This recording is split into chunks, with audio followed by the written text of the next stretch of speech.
ഞാൻ എൻ്റെ അടുക്കളത്തോട്ടത്തിൽ വളരെ കുറഞ്ഞ പരിചരണം കൊടുത്ത ഒരു പച്ചക്കറി ചെടിയാണിത്. എങ്കിലും നല്ല രീതിയിൽ തന്നെ എനിക്ക് വിളവ് കിട്ടുന്നുമുണ്ട്. വെറും 2 ചെടി മാത്രമാണ് ഉള്ളത്. വാളരി 2 ടൈപ്പിൽ കാണാറുണ്ട്. വള്ളിയിൽ പടരുന്നതും കുറ്റിയായിട്ട് വളരുന്നതും. ഇത് കുറ്റിയായിട്ട് വളരുന്ന ഒരിനമാണ്. ടെറസ് ഗാർഡനിലൊക്കെ ആയാലും നമുക്ക് ഗ്രോ ബാഗിലോ ചട്ടിയിലോ ഒക്കെ നട്ടുകൊടുത്താൽ വളരെ ഈസി ആയിട്ട് നമുക്ക് വളർത്തിയെടുക്കാൻ പറ്റും. ഉയർന്ന പ്രോട്ടീനും ഫൈബറും ഒക്കെ അടങ്ങിയിട്ടുള്ള ഒരു പയറിനം തന്നെയാണ് നമ്മുടെ ഈ വാളരിപ്പയർ. 1-2 ചെടി മതിയാകും ഒരു വീട്ടിലേക്കുള്ള പയർ കിട്ടാൻ.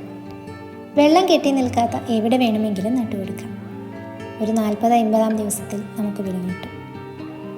നമ്മുടെ വീട്ടിൽ അവൈലബിൾ ആയിട്ടുള്ള ചാണകപ്പൊടിയോ കമ്പോസ്റ്റോ അല്ലെങ്കിൽ അല്പം വളക്കൂറുള്ള വെറും മണ്ണിൽ പോലും നമുക്കിതിനെ വളർത്തിയെടുക്കാൻ പറ്റും.